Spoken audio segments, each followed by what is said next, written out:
What up, fight world? It's your boy Ego, and I'm back with some more boxing. Ego Stradamus strikes again. Now, I want to talk about something. I posted this. This was 3 days ago before I knew anything. Nothing was official, and I posted this on Instagram. Shout out to Brooklyn's own Zab Judah on the page love because he liked a picture that I posted.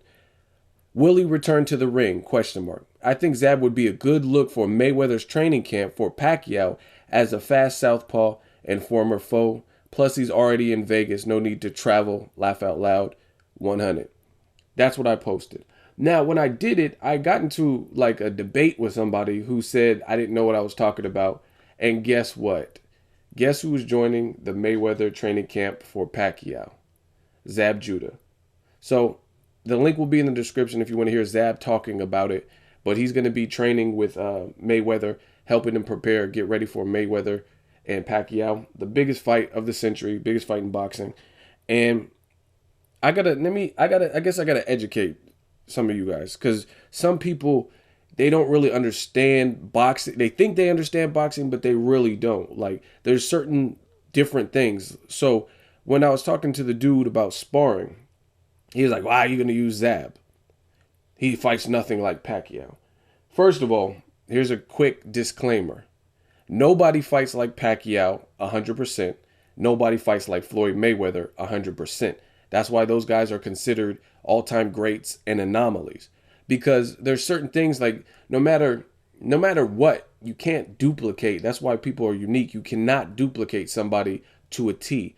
Whereas, like, let's say someone fights and gives you some similarities that Mayweather does. Like, that doesn't mean he has the brain Mayweather has. Or let's say you find a guy like Pacquiao. He hits hard. He's a southpaw. He's awkward and boo, boo, boo, boo, and he has that same kind of rhythm. But guess what? There's certain little intricacies, like what if that guy doesn't have a chin? Or what if he has stamina issues? Things that Pacquiao doesn't have to worry about. So again, you're never going to get a sparring partner that is a 100%. Like they use Steve Forbes to prepare Maidana for Mayweather. Now, Steve Forbes has taken a lot of career losses, but he gives them what they need in that training camp. Now, let me explain the sparring because, again, some people still don't understand how this sparring stuff works. Just because a fighter in their pro career have taken losses does not mean they don't have a place in a training camp. And the dude was arguing with me, trying to say I didn't know shit about boxing by suggesting that Mayweather use that Zab Judah. I think Zab Judah is a good look. He's already using Demarcus Corley.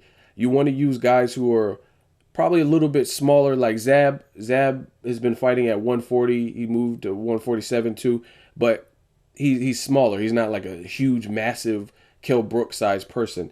So you want someone who's light on their feet, probably a little bit smaller, that packs a punch, has experience, speed, and a southpaw to prepare. This is all preparation. I mean, that's the best you can do until you get in the ring with the actual opponent. So again, nobody fights 100% like Pacquiao. Nobody fights 100% like Mayweather. So you got to use certain things. And the whole goal of sparring is preparation, and practice makes permanent, not perfect. Practice makes permanent. So you want these fighters with similarities to get you into the routine. Like, okay, I got to get in the routine of fighting somebody who's left-handed. I got to get in the routine of somebody who's fast. It's just to go through the motions and prep you for that. So I think Zab Judah is actually a good look if you look at it because he's a southpaw. He has power. He's can be tricky, and it's sparring. Sparring is different from fights. Going to fight, you have to have the endurance and stuff. Some people call him 4-round Zab and shit like that, but usually he doesn't. Mayweather's probably not going to spar Zab for 15 rounds, 12 rounds. You know what I mean? He might. It just depends on the day. But Zab will be able to give him good work. Trust me. Like, he's an experienced fighter. He's a southpaw. And again, that's the nature of sparring. You want someone who's going to push you to your brink, give you some good rounds in. You've seen Zab Judah gave Danny Garcia all he could handle in those last 3 rounds at this age. Now, he didn't look great in the Paulie Malignaggi fight, and that's kind of been the black cloud that's hung over Zab Judah. But trust me, when it comes to fight time and sparring, those aren't necessarily. It's like the amateurs versus pros. There's a lot of differences that happen in sparring. Like, and like, you know what I'm saying? Like, you might be in the doghouse with Mayweather, and then the crowd, the immediate crowd right then and there, like of people you know, like people that came with you and stuff, sparring, watching you, that might amp you up. When you're in like Madison Square Garden or the Barclays or something, you kind of block that out. So there's a lot of differences when it comes to sparring versus a real fight. So I think it's a good selection. He already has Demarcus Corley. I suggested before I even knew about it, Zab Judah. I think it's a good look. Another reason some of you guys don't understand the sparring situation is, aside from the fact that you're never going to get someone who's identical match to your opponent, especially guys like Mayweather and Pacquiao who are phenomenal athletes and phenomenal fighters, you know what I'm saying? Aside from that, you look for different things. Like Pacquiao's last training camp, he used Mike Jones. Now the dude that was talking to me saying I was stupid for suggesting Zab Judah, his whole basis was basically because Zab Judah, you know what I mean, has lost a lot of his recent big fights or big fights in general, so I don't know what I'm talking about. But Pacquiao in his last camp for Chris Algieri used Mike Jones, who was known for his power, who was tall, and Mike Jones got stretched by Randall Bailey. He got knocked down, and then I think he got brutally knocked out by Randall Bailey. Then this man disappeared from the sport for like maybe 2 years. He took like 2 years off, a hiatus. Then he came back close to his home because Randall Bailey's from Philly, or excuse me, Mike Jones is from Philly, and he fought in, I think it was New Jersey, somewhere on the East Coast, and he got upset and stopped in that fight too. And that was earlier in 2014. So his comeback after a long 2-year break, Mike Jones got stopped again by a nobody. So Randall Bailey like brutally stretched him, and then he got stopped again in his next fight. Pacquiao fought Algieri at the end of the year.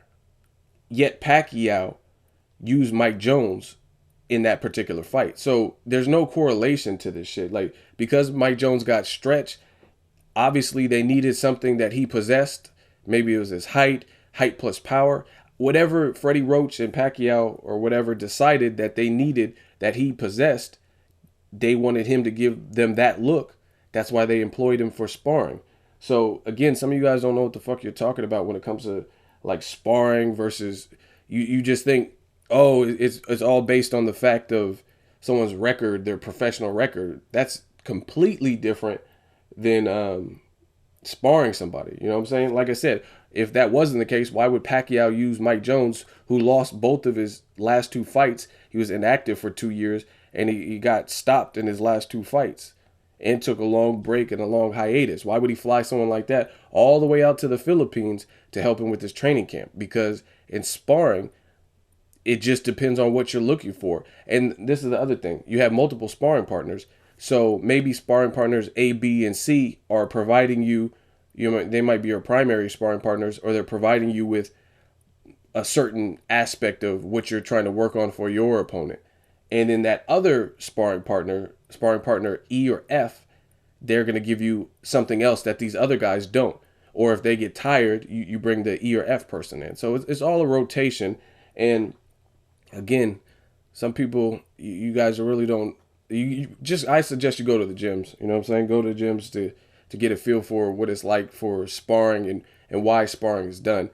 And again, when it comes to Mayweather Pacquiao, you're never going to be able to duplicate those guys 100%. So you got to get as close as humanly possible. And a guy with experience like Zab Judah, who is a southpaw with power, that has also fought Mayweather and gave Mayweather problems, and he lives in Vegas. I mean, it's a natural fit. That's why I suggested it. I just think it makes sense. You're not gonna. You could, so because Zab Judah has, I guess, a resume, and he's lost some of his fights or big fights, right?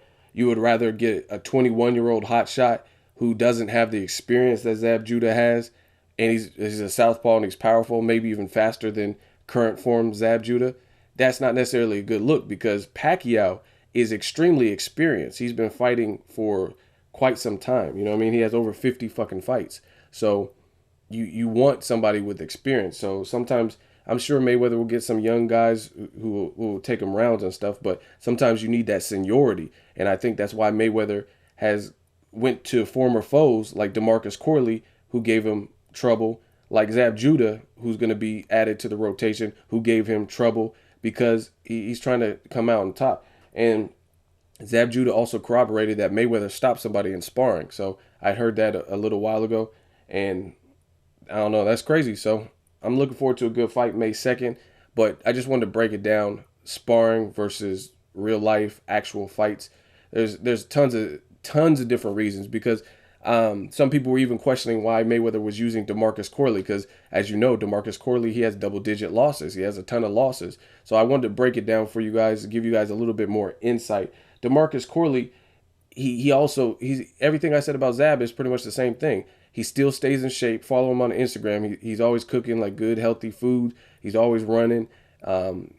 He, Despite losses, he's still active. He's still in the gym. He still stays in shape. He still maintains his weight and things like that. And he has experience. And he's been in there with, like, God knows, everybody. Lucas Matisse, Devin Alexander, Floyd Mayweather, Miguel Cotto, Randall Bailey twice. Demarcus Corley's been in there with tons of names. Ruslan Provatnikov, Thomas Delorme. He's been in there with tons. So you want guys like that to spar with. Trust me. Some of you guys, you want to view it from just pure resume. Oh, he lost. Why should we use him? That's not what sparring's about. And sometimes you need guys with L's and stuff like that. They might even work harder with that experience and stuff like that. So that's why Mayweather is choosing guys like Demarcus Corley. I mean, in fact, Demarcus Corley got Danny Garcia ready. He was one of the chief sparring partners to prepare Danny Garcia for Zab Judah, if you guys didn't know that. And remember, Danny Garcia had a rib injury and had to postpone the fight and all that. But yeah, so, and you've seen Danny Garcia look pretty good in that particular fight, minus the championship rounds. So again, sparring is sparring, pros are pros. And I just wanted to clarify that, because some of you guys, I guess you don't grasp why he would use basically people you think or consider to be fading fighters. So I just had to clarify that. Make sure you like my video. As always, hate, comment, and subscribe. Till next video, it's Ego signing off.